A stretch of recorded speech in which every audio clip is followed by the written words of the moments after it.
Terima kasih kerana memilih channel ini. Sebelum kita mulakan video ini, sila pertimbangkan untuk menekan butang like, share dan subscribe dan aktifkan butang lonceng anda agar anda sentiasa mendapat info-info percuma pada setiap hari dari channel kami. Dan tinggalkan komen anda kerana komen anda amatlah dihargai. Terima kasih. Bekas Menteri Undang-Undang Zaid Ibrahim menganggap cadangan menubuhkan Suruhanjaya Siasatan Diraja RCI bagi meneliti isu pelantikan hakim ketika ini bukan pilihan yang terbaik. Hal itu kerana katanya tiada langkah yang benar-benar berkesan diambil di sebalik dapatan daripada beberapa RCI sebelum ini. Menyatakan pandangannya melalui platform X, Zaid berterima kasih kepada bekas timbalan Presiden PKR, Rafizi Ramli yang hari ini membangkitkan isu pelantikan hakim-hakim kanan serta mencadangkan penubuhan RCI. Pendirian Rafizi itu turut disokong 8 ahli parlimen PKR yang lain. Walaupun RCI sepatutnya menjadi instrumen mencari kebenaran dan reformasi institusi, di sini mereka sering berfungsi sebagai teater politik, adang asap untuk tidak bertindak, pemesongan atau pelengahan. Ambil RCI di Batu Putih sebagai contoh, diumumkan secara megah kemudian dibiarkan mereput. Dapatan daripada penemuan itu tidak diterbitkan, tiada susulan, tiada accountability. Begitu juga RCI Wang Kelian sehingga pelantikan kehakiman menjadi catatan kaki yang dilupakan, dakwa Zaid. Laporan RCI mengenai isu Batu Putih, Batuan Tengah dan Tubir Selatan dibentangkan di Dewan Rakyat pada Disember lalu, antara lain menyatakan bahawa Malaysia mempunyai peluang untuk membatalkan keputusan Mahkamah Keadilan Antarabangsa ICJ yang menyerahkan kedaulatannya kepada Singapura. Sementara itu, RCI mengenai kubur besar Wang Kelian ditubuhkan pada 2019 dan dapatan mereka didedahkan pada 2022. Zaid hari ini mendakwa ada corak yang jelas Perdana Menteri akan mengawal syarat untuk melantik Pesuruhjaya RCI dengan biasanya melibatkan calon yang selamat dari segi politik dan kemudian memilih cadangan yang ada untuk diabaikan. Justeru dakwa Zaid, RCI di Malaysia bukanlah untuk mendapatkan keadilan dan ia tidak berkesan. Saya lebih suka undi tidak percaya atau usul untuk mengecam Perdana Menteri sebagai mekanisme demokrasi yang lebih baik. Walaupun akan gagal nanti, ia dapat memaksa perdebatan awam di parlimen, menunjukkan Perdana Menteri beliau tidak boleh disentuh dan menghantar mesej kepada rakyat bahawa ada seseorang masih sanggup melawan. Ia boleh membendung percaturan dunia yang tidak berkesudahan dan diplomasi sia-sia.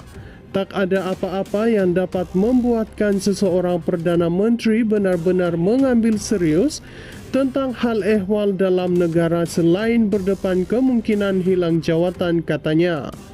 Sementara itu, pejuang pula berpendapat masalah yang sebenar bukanlah daripada seperti apa yang dinyatakan Rafizi dan rakan-rakannya pagi tadi.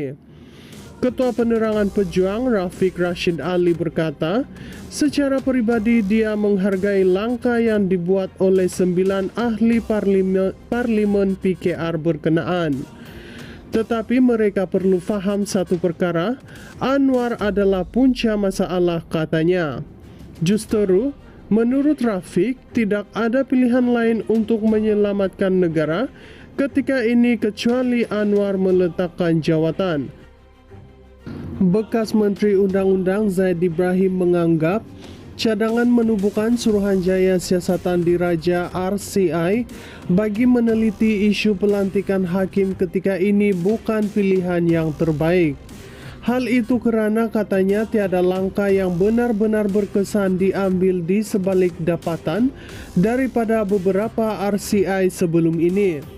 Menyatakan pandangannya melalui platform X, Zaid berterima kasih kepada bekas timbalan Presiden PKR, Rafizi Ramli yang hari ini membangkitkan isu pelantikan hakim-hakim kanan serta mencadangkan penubuhan RCI. Pendirian Rafizi itu turut disokong 8 ahli parlimen PKR yang lain. Walaupun RCI sepatutnya menjadi instrumen mencari kebenaran dan reformasi institusi, di sini mereka sering berfungsi sebagai teater politik, adang asap untuk tidak bertindak, pemesongan atau pelengahan.